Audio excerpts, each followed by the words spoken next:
It's happening, and it's all sorts of awesome. We've been begging baseball for months on Time to Shine to have Shohei Ohtani start the All-Star Game as a starting pitcher.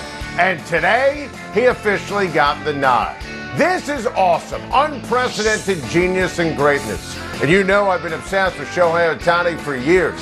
I knew he was going to be a star, and he's even outkicked my expectations. He's having a Cy Young season on the mound. He's having an MVP season at the plates. Shohei Ohtani already has set the mark for the most home runs by a Japanese-born player in a season, moving past my guy Hideki Matsui. And Ohtani only needed half a campaign. He's Babe Ruth, only better, putting up these dominant and dazzling numbers in this era, and to do it with the media scrutiny of being the first pitcher and hitter simultaneously on a regular basis since Babe Ruth.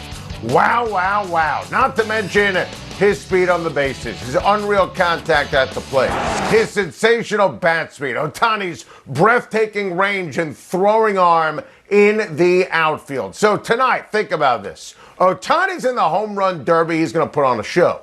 Then tomorrow, he will lead off in the top of the first, then take the mound as the American League starting pitcher in the All-Star Game in the bottom of the inning. AL manager Kevin Cash said it perfectly today. This is what the fans want to see, and Ohtani has beyond earned it. He's a unicorn. He's unreal. My kids are obsessed. I hope the Angels are relevant in the second half of the season. The All-Star Game has rightly turned into Shohei's showcase, and I can't get enough. Color me impressed. Make that actually beyond impressed. With the season on the brink, Giannis Antetokounmpo is absolutely brilliant, dominant, aggressive, assertive. Down 0-2 with the knowledge that no team has ever come back in an NBA Final Series down 0-3, Giannis took matters into his own hands. 41 points. 41 points to save the season, to shift the narrative. This on the heels of a 42-point Game 2. So that's back-to-back 40-point games in the NBA Finals.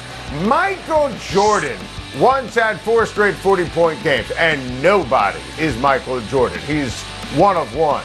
But it is fair to call Giannis' performance last night Jordan-esque. He didn't hang on the perimeter. He played possessed. Giannis owned the paint. He should always dominate and shoot within 15 feet, and he did so last night assertively and brilliantly. He shattered narratives about being passive and being Robin as opposed to Batman. I thought he played incredible defense and rebounded. He was fueled by the energy of being at home. And he also had enough help, too. Jrue Holiday was horrendous in the first 2 games of the series, and he was brilliant last night with 21 points and 9 assists. That's what we always expect from Jrue Holiday. I love the killer mentality. Closing the half, the Bucks did, with a 30-9 run. Closing the third quarter with a 16-0 run. Now, don't get it twisted. I still love the Phoenix Suns to win this series, but we officially have a series now. And I wouldn't be surprised to see the Bucks win Game 4 Wednesday at home. There has been an element of luck this entire postseason for the Bucks. There was nothing fluky about Giannis Antetokounmpo last night. Gave me a buzz. I mean, I want to throw up in my mouth. This had all the makings of the best 3 days of the Yankee season. Instead, it proved to be a reminder that the Yankees are terrible and on a road to nowhere. And as much as I can't stand that buzzed-up freak Shohei Ohtani, he's an absolute superstar. The New York Yankees were up 7-2 on the Astros in the 9th inning, 3 outs away from sweeping them in Houston. Instead, it turned out to be the single worst loss of a grotesque year. Chad Green threw batting practice, Aaron Boone didn't trust Aroldis Chapman, and of course, Shohei Ohtani delivered. And now, he lets his teammates rip his shirt off? Where was that tattoo, by the way, that he said he was embarrassed about? Was that one on his chest? Was that the embarrassing tattoo? All right. There was no tattoo in 2019 when he won the ALCS with a bomb off of Chapman, who's clearly wearing a buzzer. But I can't even stress the buzzed up freak jokes because Altuve isn't cheating anymore, and he homered against my Yankees earlier in the year at Yankee Stadium, and yesterday he crushed their soul. And I really hate to say it, but I'm always honest. He's a superstar. Shohei Ohtani is carving out a Hall of Fame career with a knack for the moments. And at the end of the day, the misery for the Yankees is just too much. Aaron Judge is still not over 2017 or 2019, and I love this. When the Yankees are winning, he mocked the 2019 Altuve celebration, telling teammates, don't touch my jersey. And Judge joked it was because he was cold and he was telling his teammates to stay warm. And then on Sunday, Gary Sanchez homered, and he did the same thing, and he put a jacket on, and it was fun, and it was awesome, and I'm feeling great as a Yankee fan, still riding high after Garrett Cole demanded Aaron Boone get the hell off his mound on Saturday night in the ninth, and Cole rightly closed out a gem. Yankees were that close to sweeping Houston, gaining momentum instead. The awesome real hate between the clubs is at an all-time high.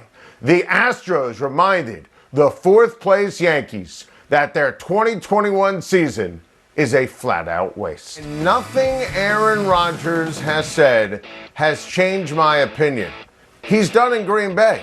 I don't think Aaron Rodgers has any intentions of ever playing again for Blood on Your Hands Brian Gutekunst and for Mark Murphy. And everything that he has said on the record, including this week, including to Brian Anderson, including to Kenny Mayne, then go back to the Adam Schefter bombshell draft night report, which obviously has been confirmed by everyone, then you understand that Aaron Rodgers didn't show up at minicamp and OTAs for the first time in his career. And remember, after Championship Sunday, he said goodbye. Said goodbye to Green Bay, said goodbye to the Packers, said goodbye to their amazing fans.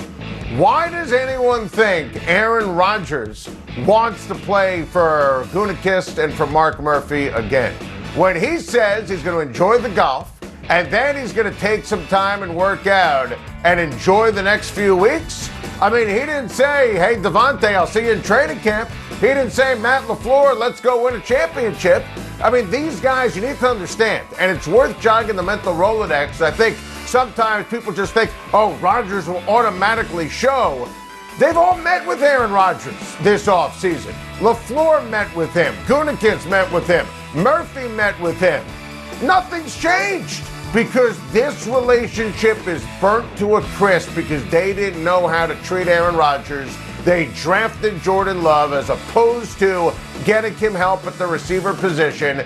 And remember what he told Kenny Mayne, and it's important here. They put an expiration date on his time in Green Bay.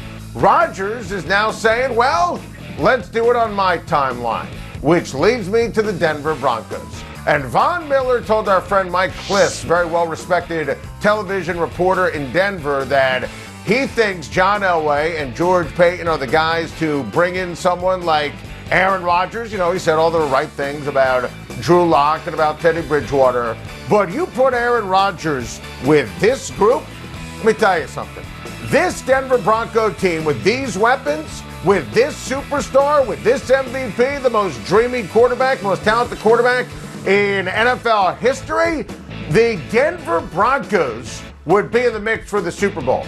You would have Kansas City draw the line, and then Denver would leapfrog teams like Buffalo or Cleveland or Baltimore or Tennessee or Indianapolis. The AFC is loaded. And I love that Von Miller said we have the guys to get it done, because you saw that clip. We just played the clip. There is no way anything that Aaron Rodgers said this weekend should make anyone think that he's going to ride his bike to training camp while Bang on Your Drum all day is blaring in the background. He's not showing up to Lambeau Field. I mean, Aaron Rodgers has been basically telling you forever, for months now, he's done in Green Bay. Nothing has changed, and I am on Team Rodgers. The way Brian Gutekunst and Mark Murphy have handled this from day one, going back to last year, has been awful, counterproductive, and repulsive. Aaron Rodgers should not show up, and he should force a trade to the Denver Broncos. Got to get this off my chest. Monty Williams had some post-game commentary that's pretty interesting on the free throw disparity in Game 3. And he's right, and I like him working the officials a little bit, but that's not why Phoenix lost, and he knows that. Look, they lost because Giannis Antetokounmpo was completely unstoppable. They lost because this was the worst game that Devin Booker's had regular season, postseason, all campaign long, and Devin Booker is a superstar. And 3 of 14, there's the worst shooting performance he's had all year. DeAndre Ayton was tremendous on offense early, then he got into foul trouble. And this is where not having Dario Saric, who's out for the season with that injury, is a big deal. Frank Kaminsky is not going to change anything. I love Monty Williams. You know, I'm obsessed with him as a coach. He went to that offensive lineup in the third quarter, and yikes, that was not pretty. I still think the Phoenix Suns, even if they lose Game 4, and I think there's a realistic chance they will, I think that home court matters in a series like this. I love Monty Williams working the officials. You know, Scott Foster and Chris Paul have that awful relationship forever, and how Scott Foster's doing an NBA Finals game, I'll never know. There certainly was a discrepancy last night, but not why Phoenix lost. And without question, Monty Williams knows that. Still love Monty Williams. Still love the Phoenix Suns to win a championship. I got to get this off my chest. Ronald Acuna Jr. is out for the season with an ACL tear. And I don't say this with joy or jubilation or to hot take it, but the Braves season's over right here. That picture means the Braves season is over. It might have been over anyway with the injuries and how they played and the pitching, but listen, they're a game under 500. The Mets, they're in first place despite all their injuries. I think Philly can absolutely make a run. Washington's been a yo-yo. They certainly have talent. It just stinks for baseball. It stinks for the Braves. Acuna Jr. was having an MVP caliber season. One of the best players, brightest faces, brightest young stars. His charisma, his talent. Oh, I love Acuna Jr. That stinks. Awful news yet again. When are the Atlanta sports fans going to get a break? Trae Young gets hurt. Acuna Jr. gets hurt. They blew a 3-1 lead. The Braves did, obviously, against LA. Last year in the championship series, 28-3. Falcons still looms large. Awful. I got to get this off my chest. Big-time props to Nigeria for the shocking, historic win against Team USA hoops over the weekend, but I'm not too concerned. Okay, it's an exhibition game, and as Greg Popovich said, this will be a learning experience, and I still expect Team USA to bring home the gold.